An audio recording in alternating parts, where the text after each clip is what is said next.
hapon te. Ako si Kenneth te kanang from UC. Nag-conduct ng service diba? Okay na naman te na kanang interview ka.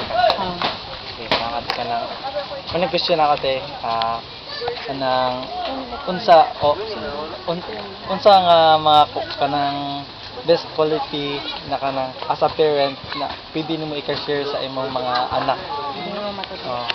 Kanang mga maayong pamatasan ba na pwede nimo itulo nila o ikahatag nila ana ba?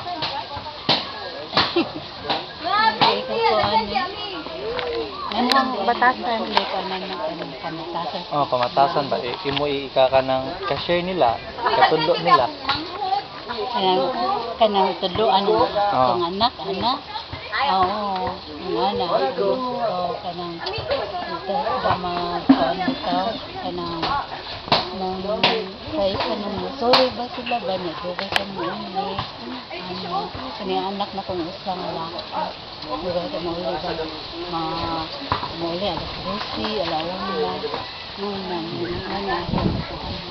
sige pagtambag na nila ay pagdugay kuan kay kagabi karon silahon na kuan dito may uban makonan manulayan sa nato atong mapatat mo nya bong ta tong anak mo uli kay kuan na ya may kung may lang tambag na niya nga kuan tayo jud uli.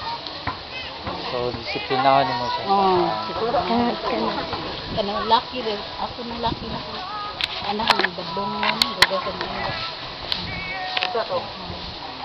Ang pakila yan. Sige. Salamat. Tanang ko niyo, tanang te. Ako din siniserte. Sa oba na submit ang University of Cebu.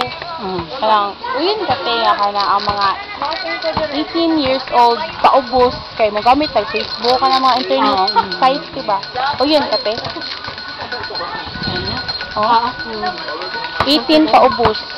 Asa ko di sa ko uyin ka kanang ang masugot ko na pero kanag magkano ba dili lang ka ni na yung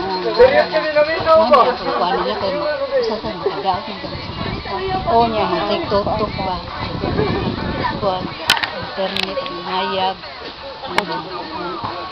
kuan So di ka uyon te.